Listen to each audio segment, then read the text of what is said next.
Another story from the roleplay server Outlands. Today, how a group of people outsmarted the game master, the player base, and multiple factions to ultimately become a pretty notable minor power, all the while starting with almost nothing at all to their name. Before getting started, a quick rundown on what the hell is going on, since these videos tend to attract a lot of outsider attention because the YouTube algorithm stopped working in 2016. But outsiders are actually a large source of our new players, so it plays to set the stage. Outlands is a combination RP, game, and PvP server facilitated by the game Space Engineers and kind of Discord. We use a tabletop style overworld that behaves a lot like a board game. We use Discord for communications and move submissions, and the game itself is used to play out PvP battles, interactions, and more, instead of relying on our imagination or dice rolls. For people that watch the series, it takes place roughly over the course of the last couple episodes of Season 4 and concludes roughly by Episode 12. It's not really covered in the main series because frankly it's mostly irrelevant, but the actual story itself is still somewhat interesting, hence this video. Our story starts with a game mechanic called the Mob Boss, a sort of NPC real player hybrid played by one of the Outlands staff. The Mob Boss is an in-universe way for characters to gain resources in a non-standard fashion by asking for loans. Interest on the loan comes into effect after 3 weeks, after which the interest must be paid off in full. The Mob Boss is clairvoyant and knows where the loanee is at all times and will hunt them down with loan sharks and powerful ships if they're not able to pay their interest. Despite being played by a real person though, he has no ambitions, and many mechanics binding him to act in a certain way. Any resources gained via the loans are just used to give out more loans, or to spend on ships to collect said loans, thus keeping him somewhat balanced. This works quite well with a number of players who have a good money-making plan or scheme or connections and want to get off the ground far faster with some risk. The funny thing with mechanics from the game master perspective is the second you introduce something that has a payout, people will seek to exploit it. And in this specific case, that tank meme comes to mind. You know the one. Go take a loan from your local bank, buy a tank. You don't need to repay the loan. I mean, what are they going to do? You have a tank. And this is exactly what half the player base tried to do. Fortunately for the health of the game, I gave the Mob Boss a good bit of discretion, but also a limited bank of resources to loan. So like a real bank, he actually needs to walk a fine line of giving out as many loans as possible to make money, but also avoiding giving out loans based off of research, judgment, and more to make sure he actually makes his money back. After all, an unpaid loan is essentially lost money. Everyone asked for that aforementioned tank. No one got the tank. They were all denied. Let's put a pin in that for a second. If we go back 2 real-life years, I, as the GM, created the Valkyr Pioneer Company to just sort of add flavor to the world and then handed it off to a bunch of players to do as they will. Valkyr Pioneer Company, or VPC, is a rich intersystem company dabbling with military hardware and the concept of economic expansion by force. VPC went to what you can best describe as Space Wild West or the Outer Reach, and it promptly got half of its forces destroyed before leaving, and by leaving I mean just dying, and heading back to the safety of the inner system. Here, the functional equivalent of Space Britain. Here, it would recoup over the next, actually real-life 1 year, and hatch a plot that honestly could be its own video, but summing it up, through backdoor dealings, some lucky breaks, it essentially traded about 1 destroyer's worth of assets up to about 3 cruisers' worth of assets, which roughly equates to a 10x increase. Sort of like one of those dumb YouTube shorts where some guy shows up with a BB and trades it up for a Bugatti Veyron or something. I don't know. But eventually these half-fulfilled promises caught up with it, and the worst of which being that Space Britain, the First Fleet, caught wind of their company making deals with the enemy, and in a single afternoon got the majority of his force vaporized. Again. In fact, all that remained of VPC that was not seized had to flee to the Outer Reach was a couple of meager warships. Rest in peace, Yamale, you had a good run. The faction then went into new management who was looking to set up shop in the Outer Reach with those aforementioned warships. However, not much luck was able to be had, and when the Mob Boss mechanic came online, they decided to use it to get a small loan of 4 BT, which equates to roughly a light cruiser, but instead was spent on rebuilding their economic centers by buying a new base and freighter. Let's put a pin on that one as well. Another similar story here is that of Triple C, a name I never even want to say once. They, like VPC, operated under the First Fleet, and they too decided that their future was working against them. And like VPC, turns out betting against Space Britain, generally a bad call, and their home would ultimately be taken, their remaining vessels blown up, and because their leader was batshit insane, a couple more were sunk for good measure.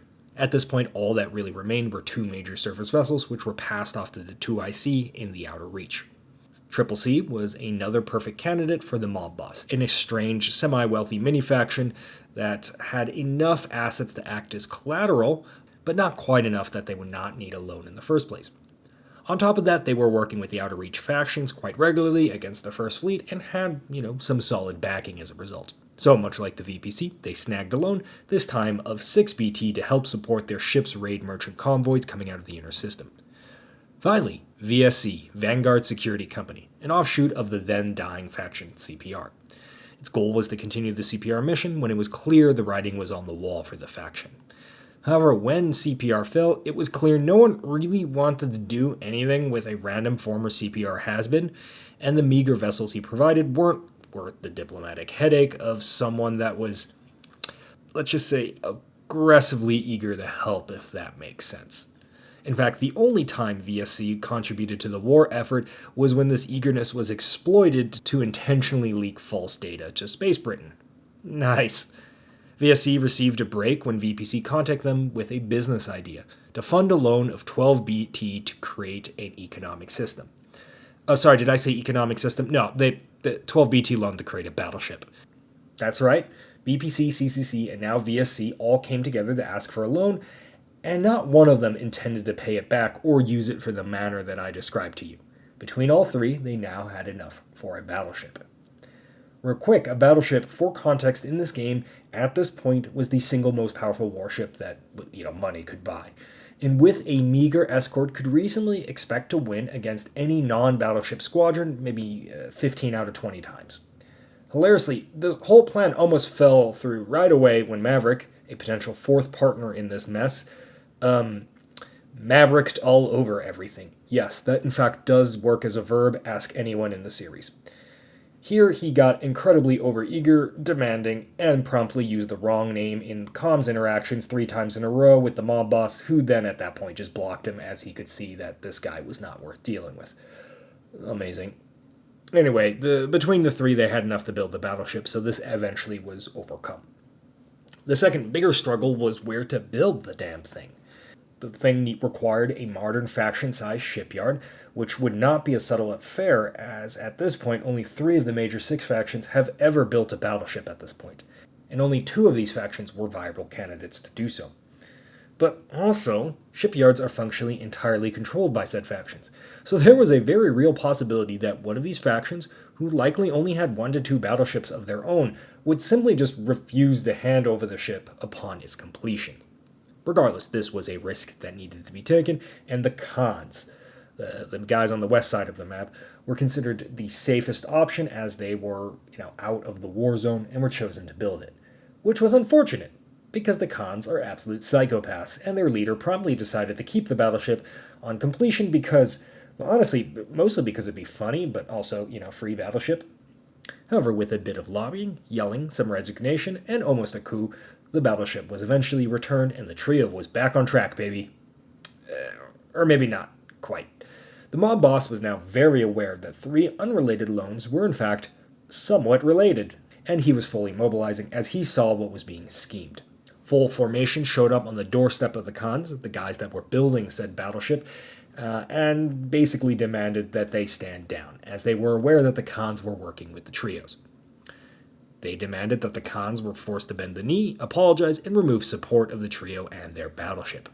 Obviously, they could just lie here and say, oh yeah, I'm not going to do that, but this was actually somewhat of a difficult process because the Khans are incredibly proud, real life and in-game, and that act was actually a pretty big ask, and there was a lot of drama and difficulty during this period, as the Khans were very reluctant to do so. But they would eventually bend the knee and yield, which set our trio on their final course. The Khans obviously were not a fan of someone threatening them on their own home turf and wanted to make them pay. The Phoenix Coalition was not a fan of a mob boss in their backyard, GM created or not, and both of them were fighting a war of survival against Space Britain. So in a battleship that owed them one, count me in. But Of course, the Khans were forced to publicly disavow this battleship and its 3 companies, and it really didn't have time to go fight the mob boss, so this set them on a singular course. The trio had to kill the mob boss and had to do it before it became obvious the Khans were actually not hunting them down. So they assembled the best ships that they had available to them, while the Khans stalled and deflected, keeping a large chunk of their warships away from the ultimate showdown area. Our trio assembled the battleship Herald of Dawn, the light cruiser Niflheim, the light cruiser Alice Bellator, and the destroyer Anthem of Defiance. These ships faced off against the mob boss defense force of a bunch of very hilariously named ships, a battlecruiser and 3 cruisers. As they faced off, the system held its breath, and they won. Yeah, I mean, of course, you saw the title, and this isn't exactly a fair fight. Of course they won. Like I mentioned, battleships are kind of good. I don't know why I was building up suspense there. It was not suspenseful. Anyways, after the dust has settled, the mob boss reserves were plundered, the vault was turned into the trio's new home, and now a united faction of all 3 companies, the Vanguard Valkyr Coalition, was created. Their formations now consisted of the aforementioned battleship, a battle cruiser, an assortment of heavy and light cruisers totaling 33 build time, so roughly almost 3 battleships worth of total force, which hilariously ended up almost being more than some factions that had existed for now 2 years up to this point. Yes, that was a bit awkward for a bit. Anyways, that's really it. The rest of the story has yet to be told. As I'm writing this, their first turn is beginning to unfold. But despite the frustration of that mob boss mechanic taking a very long time to put into effect, it's still a very cool story and speaks to the possibilities that can occur when you let the players do what they want. Alright, that's that. Thanks for watching, guys. We'll see you later.